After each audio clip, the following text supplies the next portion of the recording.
सतना में बहुत गर्मी है। गर्म मिजाज वालों का शहर है। आप डॉक्टर भी हैं। एक एम डॉक्टर का होता है सेवा देना। पॉलिटिशियन सर्व कर रही हैं। एक फ़ोन कॉल ने आपको पॉलिटिक्स में ला दिया। आई नेवर थॉट कि मैं पॉलिटिक्स में जाऊंगी। क्या मोटिवेशन आया आपको पॉलिटिक्स में आने के लिए? कोई विधायक से डरता है, कोई सांसद से डरता है। ऐसी चीज़ की है जो कभी आपको प्राउड फील कराती है? दुनिया के कहने पे रोगे तो दुनिया रोज़ बुलाएगी। इसी 18 के चुनाव में 28 को वोटिंग होनी थी, 28 को और 18 को।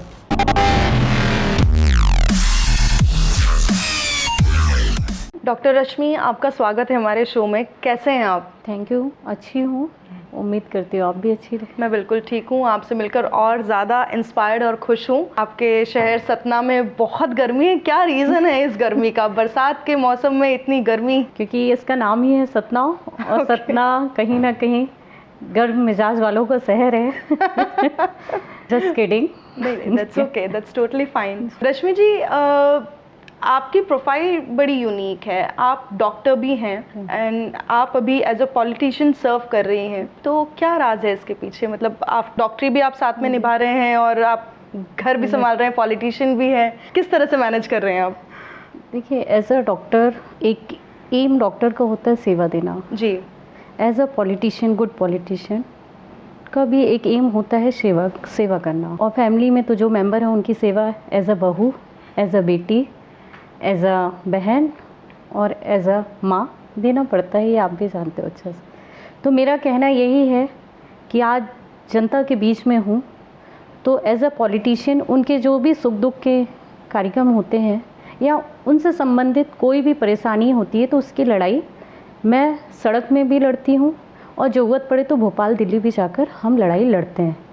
साथ ही साथ जैसा आपने कहा एज अ डॉक्टर आज भी मैं क्षेत्र में उन परिवारों में भी सहयोग करती हूँ, उनको स्वास्थ्य लाभ देने का काम करती हूँ। तो उनकी भी सेवा एज अ डॉक्टर मैं कर ही रही हूँ। और आज जिस मुकाम पे हूँ तो कहीं ना कहीं पारिवारिक सपोर्ट के कारण और क्षेत्र की जनता जनार्दन की वजह से आज मैं जिस प्लेटफॉर्म में खड़ी हूँ, क्योंकि आज मैं सिर्फ डॉक्टर रश्मि तक सीमित नहीं रह गई हूँ। आज ये डॉक्टर रश्मि एक नागौद क्षेत्र का यदि कहा जाए तो एक बहन के रूप में लोगों ने स्वीकारा है, एक बिटिया के रूप में स्वीकारा है, एक बहू के रूप में मुझे लोगों ने स्वीकारा है। बस आने वाले समय में जनता जनार्दन का जिस दिन आशीर्वाद पहुँचेगा तो सड़क में तो लड़ाई लड़ रही हूँ, मौका मिलेगा तो सदन में भी लड़ाई लड़ूंगी उनके लिए। क्या बात है रश्मि जी, आपका जो वर्ड पावर है वही इतना इंस्पायरिंग है। तो आपकी आगे की स्टोरी कितनी इंस्पायरिंग होगी वो हम और जानना चाहेंगे आपके बारे में। क्या मोटिवेशन आया आपको पॉलिटिक्स में आने के लिए? जैसा मैंने आपसे कहा कि राजनीति मेरा लक्ष्य नहीं है, सिर्फ सेवा भाव है। सिर्फ सेवा है ना।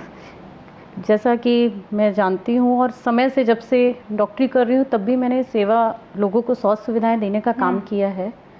तो एज अ पॉलिटिशियन कहीं ना कहीं मन में ये ख्याल आया कि हम स्वास्थ्य सुविधाएं तो दे ही रहे हैं लोगों को जब उनको ज़रूरत पड़ी हमारी, लेकिन साथ ही साथ आज हम देख रहे हैं कि कहीं ना कहीं जो लोगों को सुविधाएं मिलनी चाहिए, मूलभूत सुविधाएं, चाहे हम पेंशन की बात करें, सरकारी योजनाओं की बात करें, तो आज गरीब व्यक्ति को, जो वाकई में पात्र व्यक्ति है, तो उसको आज लाभ नहीं मिल रहा है। यदि आप सरकारी कागज़ उठा लेंगी तो आपको ऐसे पात्र हितग्राही मिल जाएंगे जिनको जो लाभ मिलने चाहिए, चाहे आवास के हों, चाहे उनके आने वाले समय में भविष्य को लेकर हो, वो लाभ आज भी उन सही व्यक्तियों को नहीं मिल रहा है।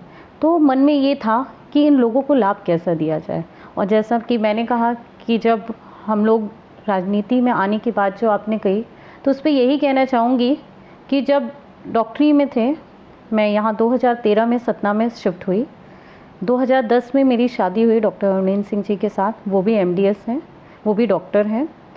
तो 2010 की शादी के बाद हम लोग 3 इयर्स उदयपुर राजस्थान में थे क्योंकि उनका MDS चल रहा था और वहाँ पे एज अ लेक्चरर मैंने भी काम किया है। उसके बाद हम 2013 में सतना में शिफ्ट हुए और कुछ ही विथिन अ महीने हम लोग ने यहाँ पे जिला पंचायत का चुनाव हुआ और जिला पंचायत का चुनाव मैंने लड़ा और जनता जनार्दन के आशीर्वाद से जिला पंचायत की सदस्य भी बनी और साथ ही साथ उनका आशीर्वाद मिला तो जिला पंचायत के उपाध्यक्ष भी मैं उसी टाइम पे बनी थी।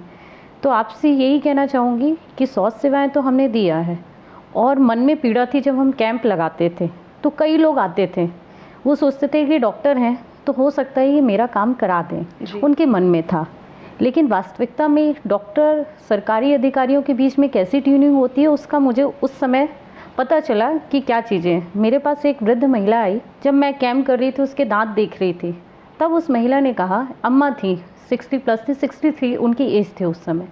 वो अम्मा ने मुझे अपना आधार कार्ड दिखाया, पेंशन का एक कार्ड लेके बोला कि बिटिया हमा ये काम करा दे अपना, तो अपना के बहुत एहसान हुई, दांत तो अपना बड़ा अच्छा निकाला है हमा, तो यह काम हो जाए तो अच्छी बात है। तो मैं कही बिल्कुल अम्मा दिखाइए कागज़। जब मैंने देखा पेंशन तो मुझे जानकारी लगी कि पेंशन का लाभ 60+ वालों को मिलता है, सरकारी योजना।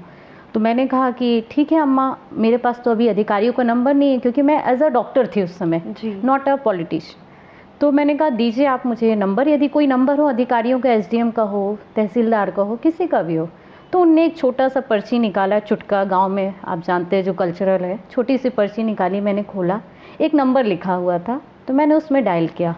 तो मैंने कहा मैं डॉक्टर रश्मि बोल रही हूँ, आपकी ये करही खुर्द गांव से बोल रही हूँ, यहाँ पे बैठी हूँ, कैंप लगाया है, तो एक महिला आई हूँ, उनका नाम लेके मैंने बताया, इनका पेंशन का लाभ क्यों नहीं मिल रहा है, 60 वालों को मिलना चाहिए। तो उन्होंने कहा आप बोल कौन नहीं?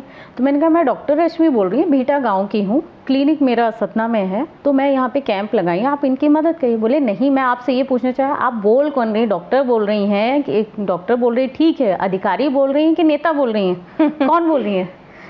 क्वेश्चन उनका यही था और फ़ोन सामने से कट हो गया। तो मन में ये था कि आज मैं स्वास्थ्य सेवाएं तो मैं दे रही हूँ, तो उससे मुझे सेटिस्फेक्शन नहीं हुआ कि सेवाएं तो मैं कर ही रही हूँ, मुझे लगा लोगों को और भी ज़रूरत है, हम जैसे लोगों की ज़रूरत है कि हम इनके लिए लड़ाई लड़ें। फिर उसके बाद मन में आया, लोगों ने बताया कि भाई पॉलिटिक्स के माध्यम से हम इनके ये सब काम करा सकते हैं।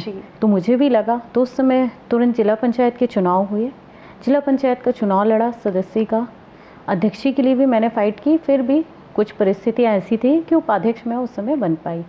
उसके बाद मेरा एम यही था कि जो भी योजनाएं हैं ख़ास तौर से गरीबों के लिए और जो पीड़ित हैं, उनकी लड़ाई मैंने क्षेत्र में लड़ी और कराने का पूरा प्रयास किया है।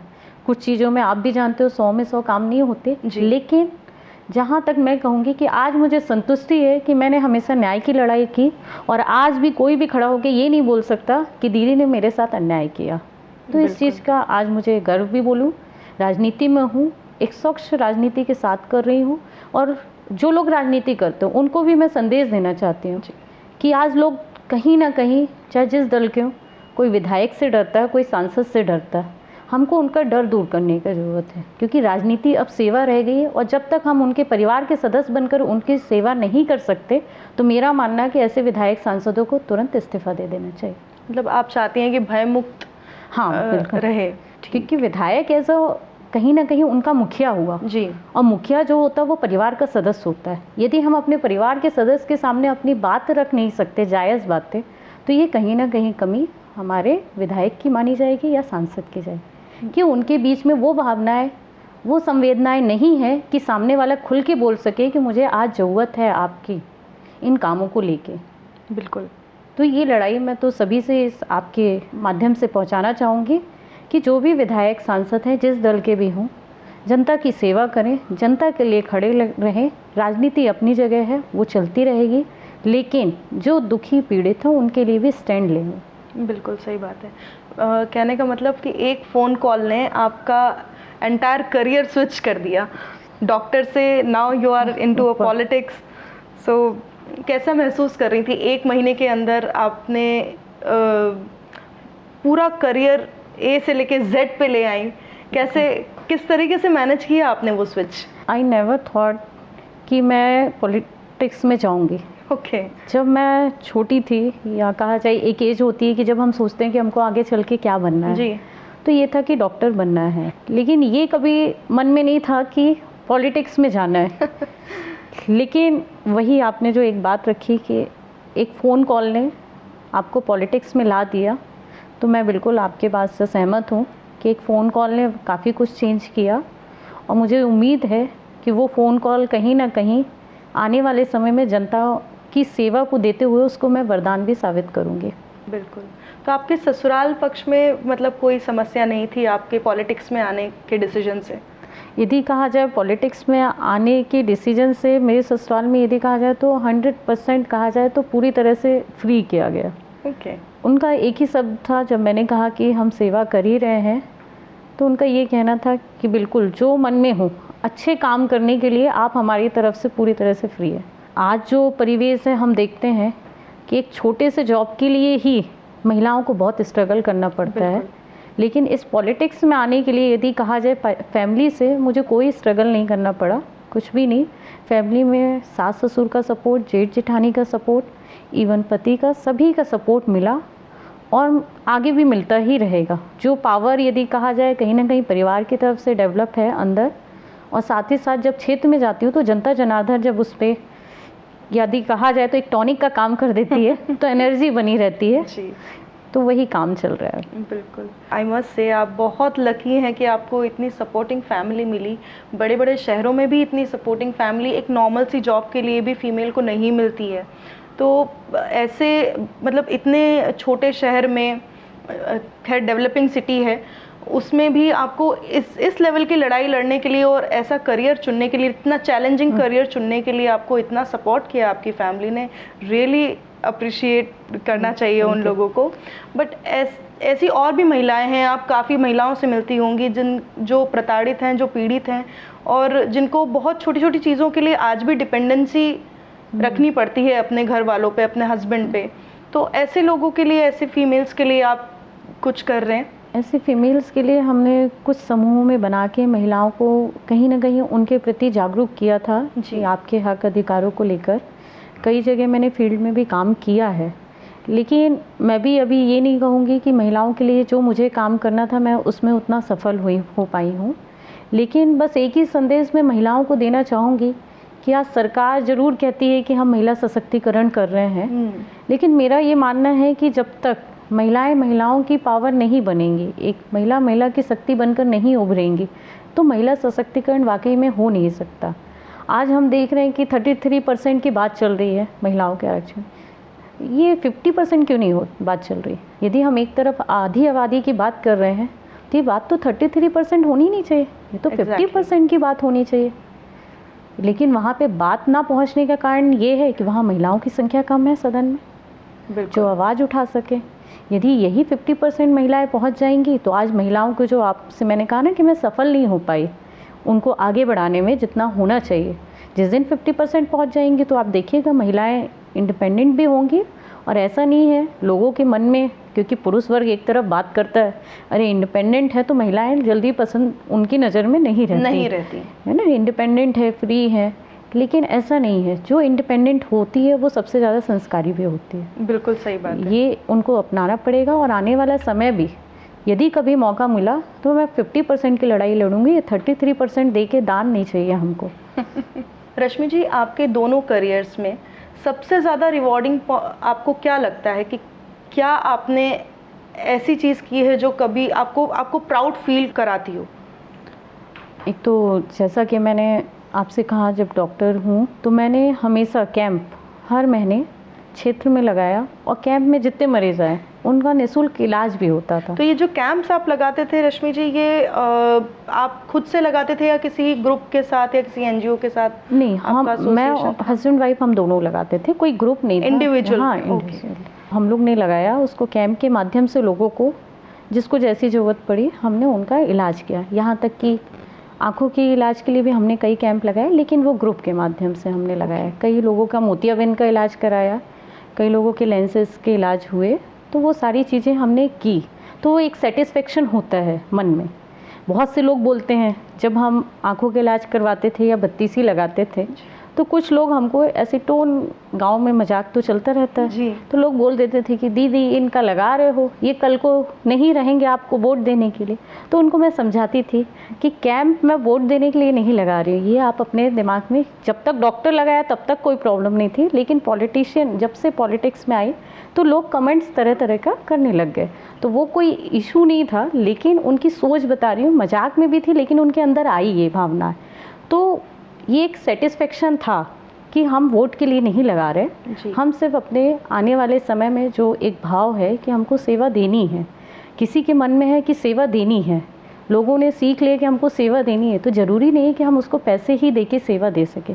यदि किसी प्यासे को आपने एक गिलास पानी भी दे दिया, कोई पैसा नहीं लगता, लेकिन मन में संतुष्टि, वो प्यासा था तो हमने उसको पानी पिला दिया। यदि कोई भूखा घूम रहा है तो उसको हमने 2 रोटी दे दी। हमारे घर में कई बार बहुत सी डेली बचती है लोगों की, यदि खिला दिया तो मन में संतुष्टि है कि हमने उसको रोटी खिलाई, भाई उसका पेट आज भर दिया, आज भूखा घूम रहा था।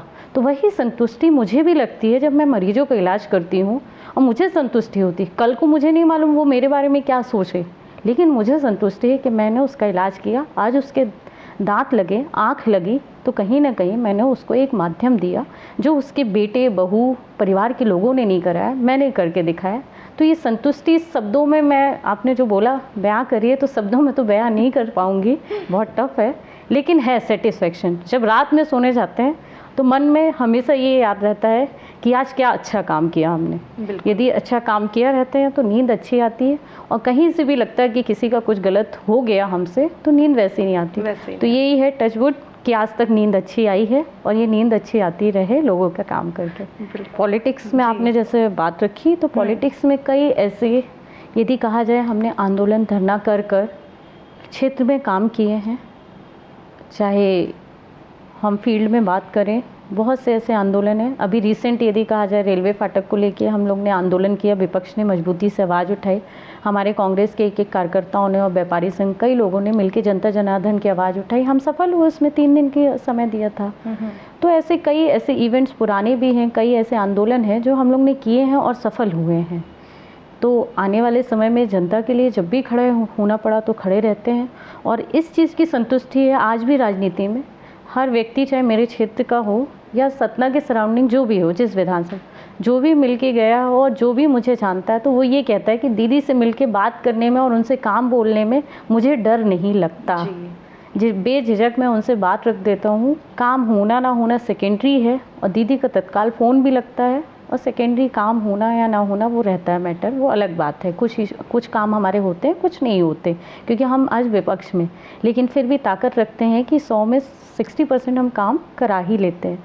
तो ये संतुष्टि है कि क्षेत्र के जब व्यक्ति बोलते हैं कि आपसे मन भर हम बोल लेते हैं, तो ये मेरी सबसे बड़ी उपलब्धि मानूंगी कि ज़रूर विधायक नहीं बनी, लेकिन उनके परिवार का हिस्सा ज़रूर बन गई हूँ मैं। बिल्कुल बिल्कुल, मतलब आपको हार और जीत से फ़र्क नहीं पड़ता है। आपको ये चाहिए कि आप सेवा भाव से सिर्फ काम करते रहें और सबका आशीर्वाद आपके सर पे बना रहे। उनके मन में ये क्वेश्चन कभी नहीं आए, जनता के मन में, कि उनके पास जाने में मैं कैसे बोल पाऊंगा काम को। जी, आज सबसे बड़ा सवाल यही खड़ा है राजनीति में कि बहुत से लोग, क्योंकि मैं देखिए ज़्यादातर छोटे तबकों के बीच में बैठी हूँ, तो उनके मन में यही रहता है कि हम कैसे बोल पाएँ। जी, एक झिझक, एक डर। तो झिझक तो कम की जा सकती है, लेकिन डर नहीं ख़त्म किया जाए। तो मुझे यकीन है कि जो मैंने लोगों और जनता के बीच में बैठकर एक झिझक, डर, दोनों चीज़ें ख़त्म की है, वो संतुष्टि मेरी है कि आज मैंने उसको किया। रश्मि जी, आप इतना अच्छा नेतृत्व कर रही हैं, आपके ग्रुप का, आपके एरिया में इतनी अच्छे से लीड कर रही हैं। आपको क्या लगता है कि एक अच्छे नेता में क्या क्वालिटीज़ होनी चाहिए? एक अच्छे नेता में पहली क्वालिटी तो सेवा करने की होनी चाहिए। दूसरी क्वालिटी उसमें सहन शक्ति होनी चाहिए, और साथ ही साथ अन्याय, चाहे उसके परिवार के सदस्य भी करे, तो उसके खिलाफ उसको न्याय दिलाने वाले व्यक्ति की लड़ाई लड़नी चाहिए। रश्मि जी, आपने 2018 में इंडिपेंडेंट इलेक्शन लड़ा असेंबली का, तो आप कैसा फील करती हैं उसके बारे में, और किस तरीके से वो इंस्पिरेशन मिला आपको? बिल्कुल, जैसा कि मैंने कहा आपको कि मैं जिला पंचायत उपाध्यक्ष थी, क्षेत्र में काम करती आई हूँ। तो जनता जनार्दन की मांग थी कि दीदी जब जिला पंचायत उपाध्यक्ष आप, तो आगे आपको विधानसभा का इलेक्शन फाइट करना चाहिए। जब जनता जनार्दन ने ये बात रखी और जो लोग जुड़े थे, कार्यकर्ताओं ने बात रखी, तो उनकी बातों को ना काटते हुए मैंने कहा बिल्कुल लड़ते हैं, आप सभी का सहयोग मिलना चाहिए। तो बोले बिल्कुल खड़े रहेंगे जी। तो लिटरली यदि कहा जाए, निर्दलीय चुनाव विधानसभा का लड़ना बहुत टफ जॉब है, यदि कहा जाए। और आप फर्स्ट फीमेल थी। हाँ, उस समय। तो उस समय मुझे भी उम्मीद नहीं थी कि लोग नागावत विधानसभा से इतना सपोर्ट मुझे कर सकते हैं। काम किया था, मुझे मालूम था, लोगों की सेवाएं की थी जी। लेकिन मैंने जो आपसे पहले भी कहा कि वोट की एक्सपेक्टेशन मैंने नहीं की थी कि भाई आज मैं उनका दांत बना रही तो वो मुझे वोट डालें। आज भी क्षेत्र में मैं 2 बार असेंबली का लड़ ली, 18 में इंडिपेंडेंट लड़ा, 23 में कांग्रेस पार्टी। आज भी मैंने जिनकी सेवाएं दी हैं, तो आज तक भी कोई नहीं कह सकता कि आपने मुझे फ़ोन किया कि मैंने आपके दांत लगाए थे, आपका भाई 5-10 हज़ार फ्री का इलाज किया था, तो मुझे वोट डालो। तो लिटरली वो सेवा करके हम भूल भी जाते हैं कि हमने किसी का किया। तो ये जो इंडिपेंडेंट चुनाव जो लड़ा, तो कहीं ना कहीं एक ताकत भी मुझे देने का काम किया है कि इंडिपेंडेंट लोगों ने कहीं ना कहीं 25,700 वोट उस समय मुझे मिले थे। और एक ट्रेजेडी बोलते हैं ना कि हर चीज़ हैप्पी नहीं चलता, इसी 18 के चुनाव में 28 को वोटिंग होनी थी, 28 को, और 18 को मेरा एक ही ब्रदर है, वो एक्सपायर हो गया सडनली हार्ट अटैक से। अब 18 का इलेक्शन उस समय चल ही रहा था। 10 दिन पहले यदि किसी का भाई ख़त्म हो जाए तो मतलब उस समय सिचुएशन ये लग रही थी कि मैं क्या करने जा रही हूँ। नहीं तो ये हो सकता था कि वोट परसेंट मेरा 35-40 तक भी जाता। हम 5-10 दिन कोई प्रचार नहीं किए, फील्ड में सिर्फ वोट मिल गई कि दीदी ने काम किया है, वोट दिया जाए। तो भी कहा जाए तो मध्य प्रदेश में महिलाएं जितनी चुनाव लड़ती हैं इंडिपेंडेंट, तो उस चुनाव को लड़के बहुत अच्छी वोटें मिली। और आज ये वोट ही मेरी, लोगों के आशीर्वाद जो वोट के रूप में मिला, वो ताकत बन गई जी। तो वही एक जो आपने कहा ट्रेजेडी, वो मेरी लाइफ की बहुत बड़ी थी कि उस समय ये भी फेस करना, और हम लोग एक ही ब्रदर सिस्टर हैं, तो एक भाई का होना ना होना कितना वो होता है, और इलेक्शन टाइम पे ये चीज़ें होना, तो वो मैनेज कर पाना बहुत मुश्किल था उस समय कि पब्लिक के बीच में नहीं जाती हूँ तो वहाँ मैसेज फैलाने लग जाते हैं, चाहे भाजपा के लोग हों, चिल्लाने लग जाते हैं कि भाई उनको तो लोगों ने पैसा दिया है, बस वोट काटने के लिए खड़ी हैं। लेकिन जो पीड़ा उस समय मन के अंदर थी जी, वो कोई समझ नहीं पाया था। जिनको पता चला, जो आम जनता, वो तो समझ गई, लेकिन नेताओं ने इसका उपयोग गलत तरीके से क्षेत्र में करना चालू कर दिया था। तो ये चीज़ें हैं, फेस बहुत कुछ लाइफ में करना पड़ा, ऐसा नहीं है, सारी चीज़ें अच्छी होती गई। और बस खुशी इस चीज़ की रही कि जहाँ पे जिस चीज़ को शिद्दत से किया सफल हुई हूँ, और हो सकता है कि उम्मीद भी है कि आने वाले समय में सफल भी होंगी लोगों के आशीर्वाद से। तो ये घटनाएं थी, और मेरा ये मानना है, जैसे बात आई कि सपोर्ट की फैमिली, अब आप भी समझ सकते हो कि देखिए बेटे को राजनीति में कोई भी निर्दलीय चुनाव लड़ा लेता है कि चलो ठीक है बेटे को हम लड़ाएंगे, कोई नहीं, पैसा इन्वेस्ट हो रहा है। लेकिन बहू को यदि कोई परिवार निर्दलीय चुनाव लड़वा रहा है वो भी, तो आप समझ सकते हो कि कहीं ना कहीं परिवार पूरी तरह से बहू के सम्मान के लिए, बहू को कहीं ना कहीं एक जो होना चाहिए बिटिया मानकर उनने पूरा ट्रीट किया। तो वही फैमिली सपोर्ट भी सब कुछ रहा आया, तो इसलिए सब लाइफ अच्छी चल रही है, और लोगों के आशीर्वाद से भी अच्छी चल रही है। और मुझे यकीन है मेहनत तो चाहे जितनी भी करनी पड़ जाए जी, फील्ड नहीं छोड़ूंगी, और जनता के हक की लड़ाई लड़ने को कभी नहीं छोड़ूंगी, यही कहना चाहूँगी। इंडिया वाइड आपको क्या लगता है कि क्या डेवलपमेंट और फास्ट होना चाहिए regarding women empowerment? Women empowerment के लिए मेरी ये सोच है कि जब तक आर्थिक रूप से, सामाजिक रूप से, और साथ ही साथ हम उनको राजनीति में यदि कहा जाए, जो मैंने आपसे पहले भी चर्चा किया कि 50% होना चाहिए, इन्वॉल्वमेंट नहीं बढ़ाएंगे तो ये पॉसिबल ही नहीं है कि हम महिला सशक्तिकरण की बात करें। आज आर्थिक रूप से भी मदद करने की ज़रूरत है, जो महिलाएं सामाजिक तौर पे आगे बढ़ना चाहती हैं उनको भी बढ़ाने की ज़रूरत है। लेकिन ये सिर्फ भाषणों तक सीमित हो गया, किताबों तक सीमित हो गया, पेपरों तक सीमित हो गया, नेताओं के भाषणों तक कहा जाए वाहवाही लेने तक ही सीमित है। किसी पे टिप्पणी नहीं है, लेकिन ये फैक्ट है। वास्तविकता में, धरातल में जब हम उतरते हैं तो हमको आज भी एहसास होता है कि ना महिलाएं आर्थिक रूप से मजबूत हैं, ना सामाजिक तौर पे मजबूत हैं, ना ही राजनीति तो ठीक है जो ओपन खुली किताब है जिसमें सबको दिख रहा है कि महिलाएं मजबूत वाकई में नहीं हैं। इतनी स्ट्रगल वाली लाइफ रहती है एक नेता की, एक वुमेन की बेसिकली, अपने आप को काम कैसे रखती हैं आप?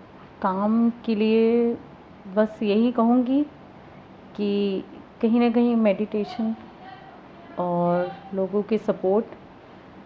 मैंने आपसे कहा ना कि मेरी जो शुरुआत ही घर की हो रही है स्टार्टिंग से ही, वो खुशी खुशी ही हो रही है, ऐसा कुछ नहीं है। बाकी लाइफ में बहुत से ऐसी सिचुएशन आई हैं कि कई बार निगेटिविटी भी आई है, लेकिन फैमिली का सपोर्ट मिला। और लोगों के बीच में जब हम फैमिली मेम्बर बैठते हैं तो बहुत सी टेंशन मन में जब रहती है, तो मेरे यहाँ इन लॉज, मेरे ससुर जी जो हैं, और जेठ जेठानी, सास मेरी और हस्बैंड, सबको शेयर करती हूँ ओपनली कि मुझे ये प्रॉब्लम आ रही है।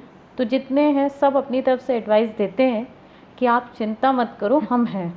तो यही मेरे लिए बहुत बड़ी ताकत है। बिल्कुल। कि तुम क्यों सोच रही हो। एक्चुअली मैं इस घर की छोटी बहू हूँ। ओके। तो छोटी बहू कहा जाए तो एज अ छोटी अभी भी बनी हूँ। भलाई क्षेत्र में जनता की नज़र में आज लीडर हो चुकी हूँ लोगों के आशीर्वाद से, लेकिन घर में भी आज भी एक छोटी बहू हूँ। और जब कोई छोटा होता है और घर वाले उसको छोटा समझते हैं तो एज अ बच्चे जैसे ट्रीट भी करते हैं। गलतियाँ बहुत मैं करती हूँ, ऐसा नहीं है, बहुत सी गलतियाँ घर में भी करती हूँ, बाहर भी होती होंगी, लेकिन घर की जितनी गलतियाँ हैं तो ये सास ससुर, मेरे जेठ जेठानी, मेरे हस्बैंड ने कभी भी मुझे रियलाइज़ नहीं होने दिया कि मैं मायके में नहीं हूँ आज तक। तो ये मेरी सबसे बड़ी, यदि कहा जाए, पावर है मेरी लाइफ की। ब्रिलियंट है। आप रिलैक्सेशन के लिए क्या करती हैं? वही मैंने आपसे कहा ना कि सिर्फ आप बात करती हैं फैमिली मेम्बर से, एंड वही आपका मेडिटेशन एंड वही योगा एंड वही रिलैक्सेशन है? बिल्कुल, क्योंकि मेरी लाइफ का एक वाकया याद है मुझे जी। जब मैं जिला पंचायत की उपाध्यक्ष बनी। शेयर तो नहीं करना चाहती थी, लेकिन आप बैठे हो और आपके क्वेश्चन भी कहीं ना कहीं आपको देख के भी मन से निकल रही वो चीज़ें कि बिल्कुल एक महिला क्वेश्चन कर रही, तो बता। जब मैं जिला पंचायत की उपाध्यक्ष बनी, 18 के जब चुनाव स्टार्ट होने वाले थे विधानसभा के, उसके कुछ समय पहले तो लोगों ने बहुत टोंट मारे, क्योंकि लोगों को समझ में आया कि भाई ये अभी जिला पंचायत उपाध्यक्ष बनी और टिकट मांगने लगी विधानसभा की। तो बहुत से पुरुष वर्ग के लोग जो थे राजनीति में, उनको ये चीज़ें कहीं ना कहीं मन में टीस थी कि अभी 5 साल नहीं हुए असेंबली की टिकट मांग रहे। असेंबली की टिकट मांगना, देखिए, हर कार्यकर्ताओं का अधिकार है, वो जो भी काम कर रहा है वो अपने बेस पे मांगता है, तो वो सब चलता रहता। लेकिन वहाँ से कमेंट्स आना उल्टा सीधे, जो महिलाएं, जो मैंने आपसे पहले भी कहा कि जो इंडिपेंडेंट हैं, जो लड़ना जानती हैं, तो या तो उसको कमज़ोर करने की कोशिश तो पहले की जाती है कि वो बढ़ ही ना पाए, और यदि वो बढ़ गई हो, उनको लग रहा है कि इनको हम बढ़ने से अब नहीं रोक पा रहे, इनको मेहनत करने से हम नहीं रोक पा रहे, इनको स्ट्रगल से हम नहीं रोक पा रहे, तो उनके चरित्र पे उंगली उठाना चालू हो जाता है। तो जब वो टाइम था, कुछ लोगों ने, बड़े लीडर ने, जिनको उनने थोड़ा अशब्द शब्द यूज़ करना, माहौल बनाना क्रिएट कर दिया। तो मैंने घर में बताया कि मैं सब कुछ फेस कर सकती हूँ, लेकिन इस तरह की बातें जब उठ रही हैं तो मुझे अच्छा नहीं लगा। तो जो आपने कहा ना कि आप रिलैक्स कैसे होते हो, काम कैसे हो, तो बहुत टेंशन था। एक दिन हो गया, फिर मैंने कहा, तो मेरे यहाँ वही मैंने आपसे कहा फैमिली बैठती है, तो मेरे जेठ जेठानी, मेरे हस्बैंड, पापा मम्मी बैठे, मैंने कहा ऐसी ऐसी बातें आ रही तो उनने मुझे सीधे समझाया, दुनिया है, दुनिया कहेगी, जिस दिन हम कहेंगे ना उस दिन मान लेना रोना, दुनिया के कहने पे रोगे तो दुनिया रोज़ रुलाएगी, जिस दिन हम रुलाएं तब मानना है, रो लेना उस दिन।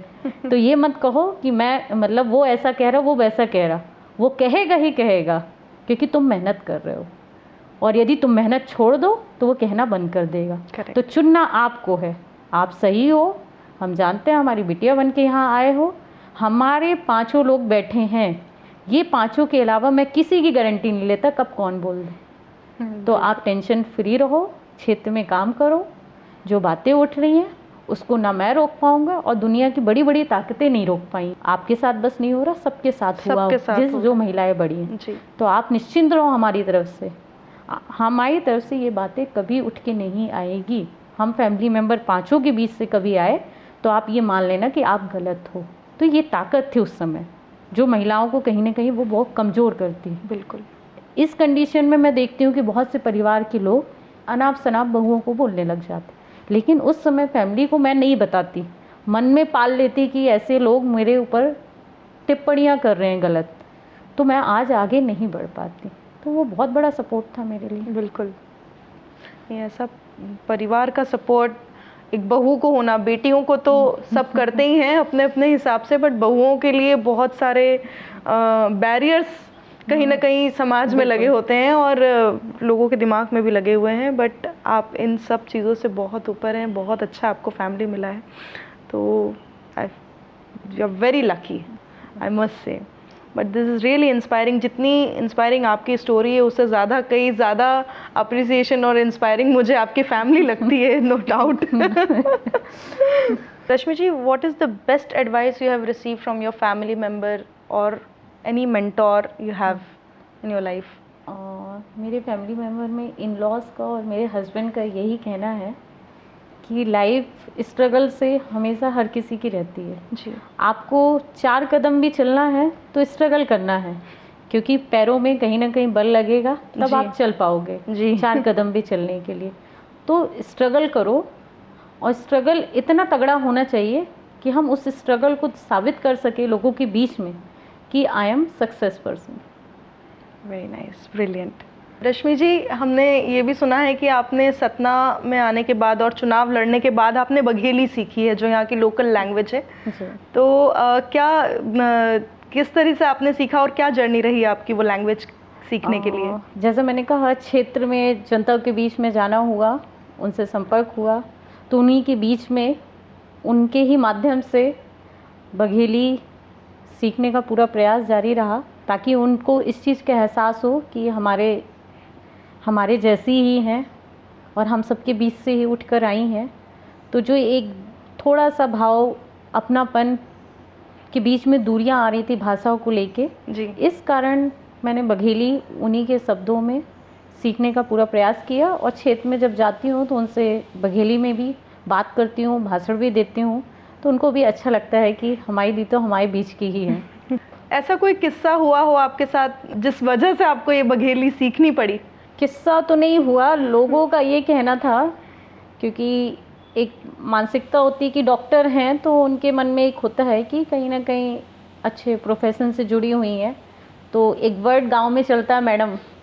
तो जब क्षेत्र में जाती थी, महिलाओं के बीच में बैठती थी, तो उनसे गले लगना और सब बातें जब संवाद होता था, तो महिलाओं से प्रेम स्नेह तो रहा हमेशा। तो कुछ महिलाएं ऐसे ही कमेंट्स करती थी कि मजाक में ही करती थी भलाई, कहती थी कि अरे अपना तो मैडम जी हैं, तो अपना हम पचे की भाषा ना समझ पाऊँ तो हम पचे के क्या काम कराऊँ। तो मैं उनको बोलती थी, चिंता मत करो भाई, आप लोगों के काम कराऊंगी, आप लोग परेशान मत हो, और समय आएगा तो आपके बीच से ही उठ के आई हूँ, तो भाषाओं का जो गैप आ रहा है अपने बीच में उसको पूरा करने का प्रयास करूँगी। तो आज क्षेत्र में जाती हूँ तो जो उनकी मांग होती है, तो उनकी जब लड़ाई लड़ती हूँ और उनके लिए जब होते हैं शब्द, तो हमेशा बघेली में ही बात करने की कोशिश करती हूँ कि चिंता करे कि कौनो ज़रूरत नहीं है, हम बैठे हैं और जो होगा अपना पंछी के लाने लड़ाई लड़ा, और जितनी शक्ति सामर्थ्य लगाने का पड़े तो आपके लिए हम, चाहे कोर्ट के बात हो, चाहे तहसीली की बात हो, चाहे कलेक्ट्रेट के बात हो, वहाँ खड़े मिला तो अपना पंचे चिंता ना करी। और महिलाओं को समझाए थे कि भाई अपना पंचे लड़कन बिटियन का पढ़ावा, क्योंकि आज हम पढ़े लिखे हैं, हम डॉक्टर हैं, तो अपनों जानी थे कि जब अपना पंचे के बीच में आई थे तो हम 2 शब्द भाषण कैसे दे पाए थे। पढ़े लिखे ना होए तो हम आज भाषणों ना दे पाए, यदि पढ़े लिखे ना होए तो अपना के एसडीएम से कलेक्टर से काम ना करा पाए। तो उन महिलाओं को सबको समझाती हूँ कि अपना पंचे सबसे पहले अपने लड़का बिटियन का पढ़ाई, लड़का बिटिया शिक्षित हो जाइए तो अपना का कौनो नेता के चक्कर मारे के जरूरत कम पड़ी, यह लड़का जाके अपना के काम करा दे। ओका मालूम तो चली कि हम जेमा थप्पा लगाई थे, साइन करी थे, तो वो हमरे जमीन का तो हड़प तो निकले, अपने अधिकारिन का जानी। जब अधिकारिन का अपना पंचे ना जाना तो काम कैसे करो और लड़ाई कैसे करो। तो ये सारी चीज़ें उनके बीच में जाके कहती हूँ, तो उनको भी लगता है कि हाँ दीदी हमारे बीच की हैं, तो उनके मन में भी एक प्रेम भाव आता है कि बिल्कुल हम दीदी के साथ अपनापन, हाँ अपनापन आता है कि हाँ हमारे बीच की हैं, पढ़ लिख ली हैं ज़रूर, लेकिन है तो हमारे बीच की ही, मैडम नहीं है, ये हमारी डॉक्टर दीदी है। तो आज भी मुझे क्षेत्र में लोग डॉक्टर दीदी के नाम से जानते हैं। और आपने एक सेटिस्फेक्शन का वर्ड जो पहले रखा था, उस पर यही कहूँगी कि सेटिस्फेक्शन ऐसी चीज़ का है, क्षेत्र में आज मैं गाड़ी लेके पहुँचती हूँ तो जो बच्चा स्कूल में भी पढ़ता है तो वो कहता है हाँ दवा रश्मि जात थी, हाँ दवा रश्मि जात थी, ओखर गाड़ी जात थी। तो एक ये फीलिंग आती कि यार वो बच्चा भी जान रहा है कि रश्मि जात थी, हाँ वह जो दांत के इलाज करत थी, अम्मा की आँखी बनवाइस रहा दादी के। तो ये कहीं ना कहीं हमको अच्छा लगता है, खुशी होती है। तो ये चीज़ें हैं कि बघेली सीखने का कारण था कि उनका अपनापन मेरे प्रति रहे।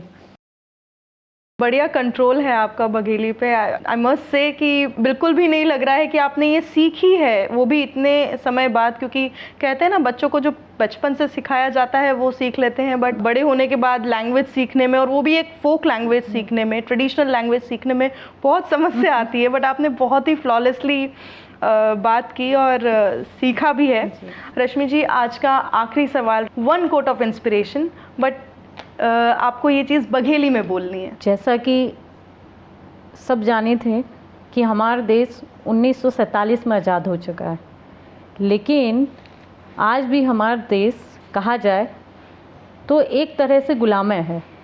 चाहे हम जातिवाद की बात करी, चाहे अंधविश्वास की बात करी, चाहे धर्म की बात करी, आज भी कहीं न कहीं ऊंच नीच का, गोरे काले का, बड़ा छोटा का भेदभाव आज भी हमारे देश में देखे का मिलत है।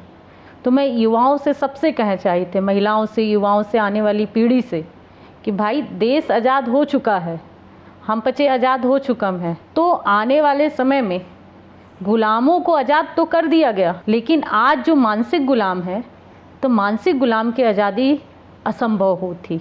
तो कम से कम अपना पंचे जातिवाद का लेके, धर्म का लेके, अंधविश्वास का लेके, जो मानसिक गुलामी है, तो अपना पंचे मानसिक गुलामी का हटाई, ताकि देश आगे बढ़े और तरक्की करे।